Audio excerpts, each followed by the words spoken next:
Uma boa noite a todos que sintonizam no canal do CEBEM, Centro Espírita Bezerra de Menezes. É com muita alegria que mais uma vez nós fazemos este programa Palavras de Luz. Como sempre, em todas as atividades da nossa Casa Espírita, nós iniciamos com uma prece. E aí nós convidamos você que está aqui conosco agora ou que vai acessar esse conteúdo em outros momentos, nós convidamos você para orar conosco. Vamos fechar os nossos olhos e rogar a Jesus, esse mestre incomparável, que esteja conosco, nos inspirando no bem, colocando nos nossos passos tudo aquilo que nós necessitamos. Rogamos ao Senhor as bênçãos e o amparo em todas as nossas horas. Mas antes de tudo, agradecemos pela vida, pela nossa existência, por mais um dia, por mais essa oportunidade de podermos rever e refletir sobre o Teu Evangelho. Graças te damos, Senhor, hoje e sempre. Que assim seja. Graças a Deus e a Jesus. Então, como nós começamos com uma prece, nós pensamos em fazer uma reflexão baseada no capítulo 27 do Evangelho segundo o Espiritismo. E aí, nós, nessa reflexão, nós vamos ler o primeiro trecho desse capítulo. Esse capítulo, o tema dele é Pedi e Obtereis. E aí ele trata de várias coisas: qualidades da prece, eficácia da prece, ação da prece, transmissão do pensamento, preces inteligíveis, que são aquelas que nós muitas vezes fazemos e não sabemos nem dizer a Deus o que nós estamos querendo ou nós estamos buscando. Das preces pelos que já partiram e pelos espíritos sofredores, instruções dos espíritos, maneira de orar e felicidade que a prece proporciona. Como nossa reflexão aqui é breve, nós vamos ler nesse início, quando fala das qualidades da prece, porque foi baseado no capítulo 6 de Mateus, versículos de 5 a 8. E nós vamos ler esse trechinho e refletir sobre ele, porque ele é muito enriquecedor para a nossa forma de conexão com o mais alto, que é essa conexão que talvez nos falta nos nossos desafios e nas provas que muitas vezes nós passamos, e às vezes nós ficamos pensando qual a solução para tal coisa, né? Aí nós, de forma desordenada, muitas vezes nós rogamos a Deus uma solução, fazemos uma prece ou às vezes um pedido, uma rogativa desesperada, mas nós esquecemos da forma como Jesus disse para nós. E aí no Evangelho de Mateus nós vamos encontrar o seguinte: quando orardes, não vos assemelheis aos hipócritas, que afetadamente oram de pé nas sinagogas e nos cantos das ruas para serem vistos pelos homens. O que Jesus está querendo dizer aqui?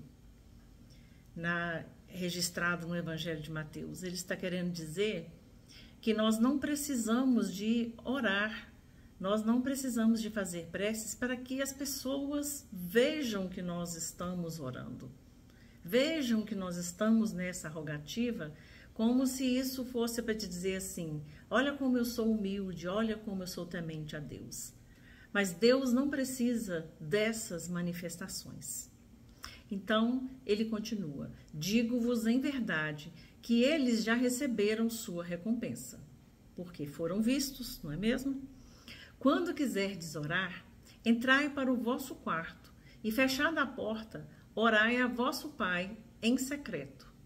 E vosso Pai, que vê o que se passa em secreto, vos dará a recompensa. Então, nós percebemos que nós não precisamos manifestar externamente a nossa forma de orar. Porque Deus vê aquilo que vai no nosso íntimo.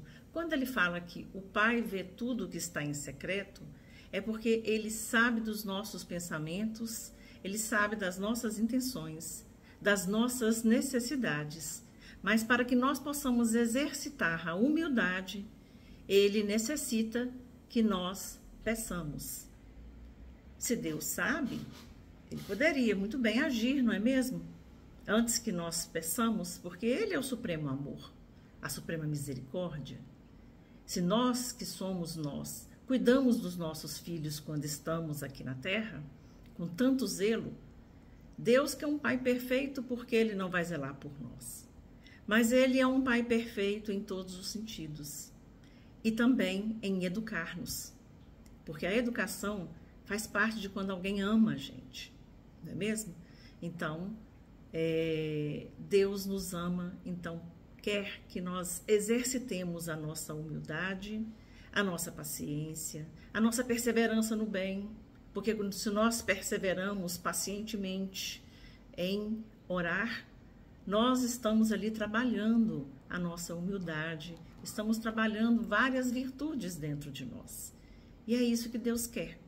Ele precisa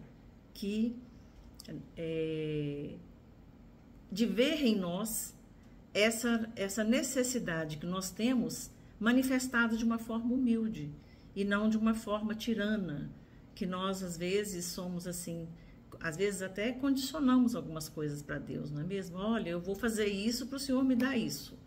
E isso não se trata de fazer barganhas com Deus, não é mesmo? Então, ele fala, não cuideis de pedir muito nas vossas preces. Por que Jesus fala isso? Porque nós não precisamos de muita coisa para sermos felizes e para nós alcançarmos os nossos objetivos aqui. E mesmo porque, para que a prece seja efetiva, é preciso que a gente seja também objetivo. Senhor, eu necessito de força para passar por esse momento, para passar por esses desafios que eu estou enfrentando agora. Ao invés de nós falarmos de 1000 situações, nós vamos falar do nosso momento. Essa é um exemplo de uma forma que nós podemos fazer, não é mesmo? Então ele diz, não cuideis de pedir muito nas vossas preces, como fazem os pagãos, os quais imaginam que pela multiplicidade das palavras é que serão atendidos. Às vezes não é com uma prece enorme que nós vamos conseguir que Deus nos entenda. Às vezes nós vamos atingir o nosso objetivo falando menos, falando, Senhor, eu preciso de ajuda. Já entendeu?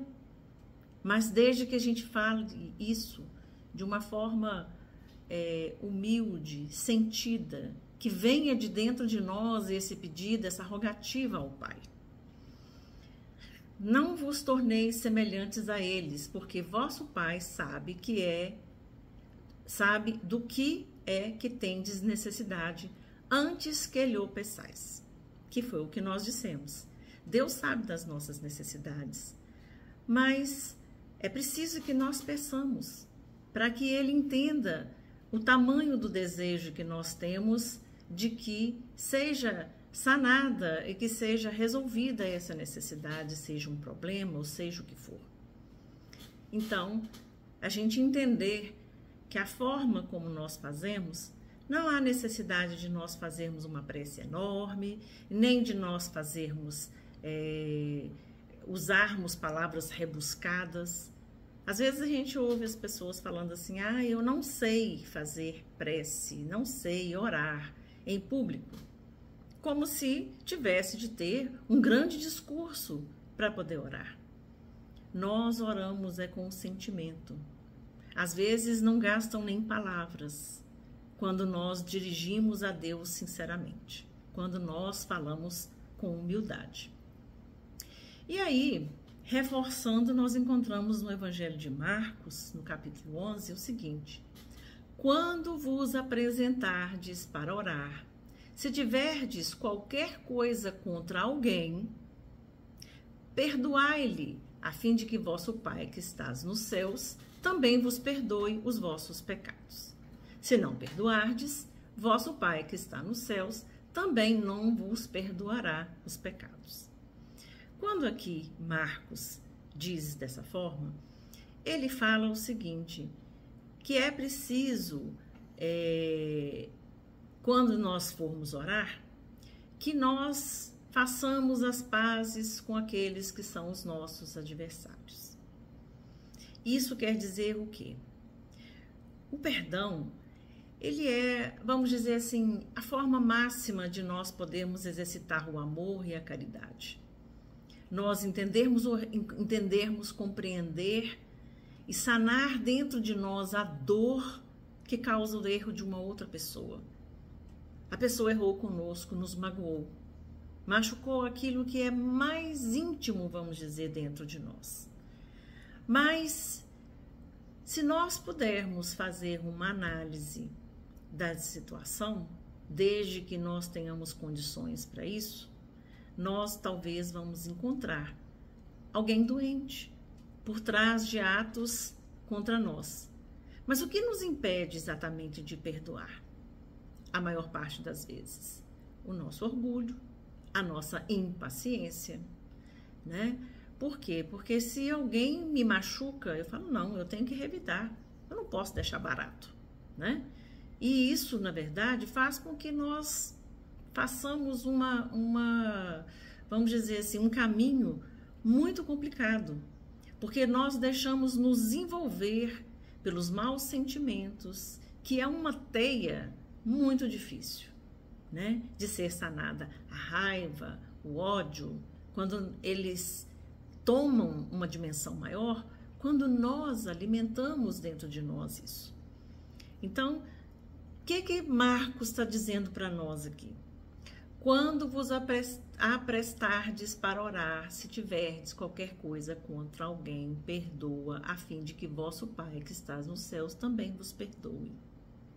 Ele está dizendo o seguinte, age como Jesus agiria e o Pai que está nos céus vai entender o seu lado, porque tudo é levado em conta.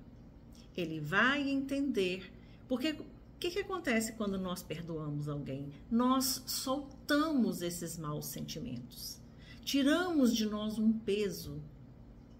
Vamos pensar, quando nós não perdoamos alguém que nos magoa, quando nós lembramos do fato, parece que aquele fato veio e nós temos o sentimento exatamente igual do momento que o fato aconteceu. Pode ter passado um dia, uma semana, 10 anos, 20 anos. Se demora 20 anos, foi ainda mais alimentado por quantas vezes a gente lembrou e quantas vezes nós revivemos essa raiva e esse ressentimento. O ressentimento é o quê? É sentir de novo aquele momento ruim e alimentar dentro de nós esse sentimento. Ah, como isso nos faz mal. E quando nós, por algum momento, podemos realmente perdoar, desculpar aquela pessoa, o que acontece? Dentro de nós, nós sentimos um alívio. É um peso que nós tiramos de cima de nós, de dentro do nosso coração. Então, vamos entender que perdoar é o exercício que Deus espera de nós para que Ele esteja ainda mais próximo do nosso coração. É uma forma de nós mostrarmos, estamos vencendo as nossas más tendências. Nós viemos aqui cheio de defeitos, porque nós estamos aqui na Terra. Estamos aqui para nos melhorar, para sermos felizes, porque Deus nos criou para a felicidade. Deus não nos criou para que nós fiquemos no erro, para que nós permaneçamos sem poder nos melhorar, sem aperfeiçoar moralmente. Tem tantos aspectos que envolvem isso, mas hoje nós vamos nos ater. Qual a importância disso para quando nós rogamos a Deus, ou que nós fazemos isso bem pouco, agradecemos a Deus uma dádiva recebida, não é mesmo? Então, nós vamos estar mais próximos dele se nós tivermos perdoado aqueles que deixaram marcas no nosso caminho. E aí ele reforça: se não perdoardes, vosso Pai que está nos céus também não vos perdoará. O que quer dizer isso? Será que Deus é um Deus castigador? Não. Está falando aqui da causa e do efeito, não é mesmo? O que está falando? Se eu não perdoar, como Deus vai reconhecer em mim uma virtude do perdão, da humildade e da perseverança no bem? Fica difícil, não é mesmo? Então, é isso que Marcos vem atentar para nós. E nós vamos, então, ver que Jesus também, lá em Marcos, no capítulo 11, tem registrado a seguinte rogativa, vamos dizer assim, uma frase: seja o que for que peçais na prece, crede que o obtereis, e concedido vos será o que pedires. Porque, na verdade, nós pedimos sem acreditar que nós podemos ter. Ainda somos muito assolados pelo nosso pessimismo, pela falta de perseverança no bem. Então, é preciso que o quê? Que quando nós formos pedir, a gente acredite piamente que nós seremos atendidos, ou porque nós merecemos, ou porque nós temos a força dentro de nós que nós não entendemos. Porque Deus, muitas vezes, não vai conceder exatamente aquilo que nós rogamos a Ele. O que Ele faz, muitas vezes, é nos dar os recursos, a força, a coragem, as ideias, né? Para que nós possamos, por nós mesmos, conquistar aquilo que nós estamos almejando, não é mesmo? E para nós podermos encerrar essa reflexão, nós vamos ler aqui palavras de Santo Agostinho registradas aqui nesse capítulo do Evangelho, onde ele diz da felicidade que a prece nos proporciona. A gente precisa de entender que a felicidade não é desse mundo na forma materialista que nós encaramos o que é ser feliz. Quando nós vemos uma pessoa que está passando por dificuldades íntimas, um processo depressivo ou alguma coisa do tipo assim, e nós julgamos que essa pessoa tem recursos materiais pelo qual ela não precisaria, né, de passar por isso, então nós julgamos o outro, mas nós não sabemos, até hoje, que a felicidade não depende das coisas. É ótimo nós termos coisas, é ótimo nós termos recursos para poder viver uma vida confortável, sanar as nossas necessidades básicas, mas isso não é o que traz a felicidade. O que traz a felicidade vai aqui dentro, não é mesmo? Então, a felicidade que a prece proporciona, Santo Agostinho diz aqui nesse capítulo: vinde vós que desejais crer. Os espíritos celestes acorrem a vos anunciar grandes coisas. Deus, meus filhos, abre os seus tesouros para vos outorgar todos os benefícios. Homens incrédulos, se soubesseis quão grande bem faz a fé ao coração e como induzir a alma ao arrependimento e à prece. Ah, a prece!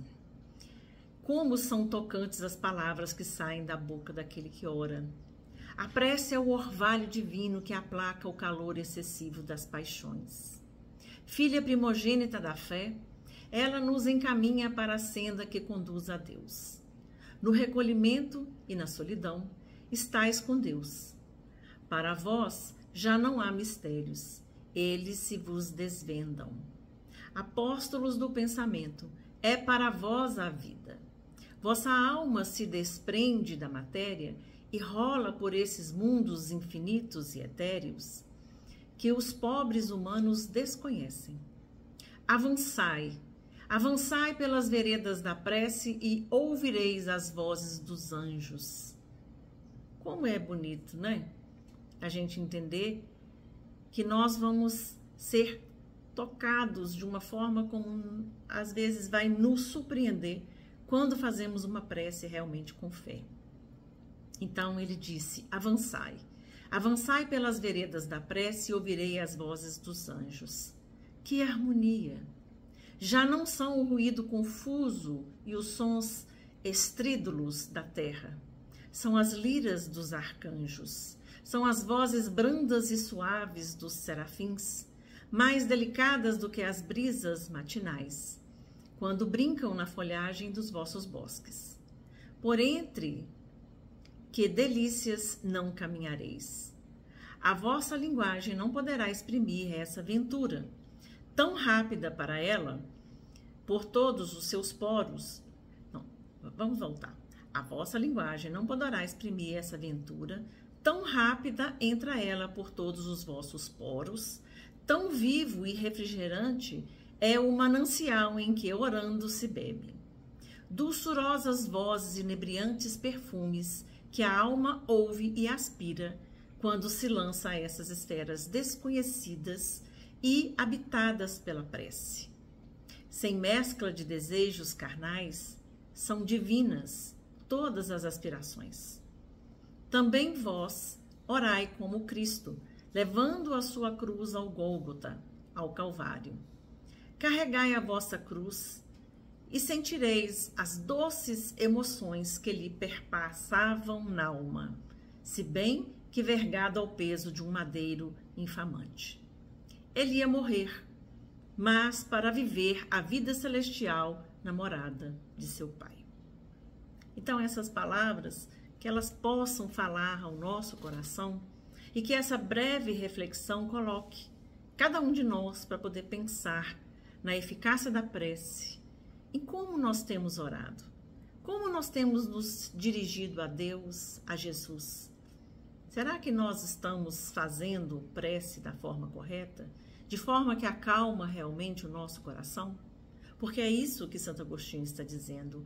A prece coloca-nos num estado de alma que faz com que a gente se eleve, se enleve e se sinta muito mais leve. Bom, é com essas reflexões que nós encerramos o nosso Palavras de Luz desta quinta-feira e nós rogamos a Jesus, esse mestre incomparável, que esteja no lar de cada um de nós, amparando-nos e dando-nos a força e a coragem para aprendermos cada vez mais a sermos melhores, mais humildes e mais perseverantes no bem. Vamos lembrar que a nossa Casa Espírita, todos os sábados, tem palestra pública. E aí, sempre com algum tema de reflexão sobre o Evangelho e sobre obras espíritas e sobre sempre à luz da doutrina espírita. Então, você é nosso convidado todo sábado às 19h30 e a nossa Casa Espírita, Dr. Bezerra de Menezes, fica na Rua Sinfrônio Miranda, número 74, no bairro Esplanada, aqui em Caratinga. E será sempre um prazer receber você lá.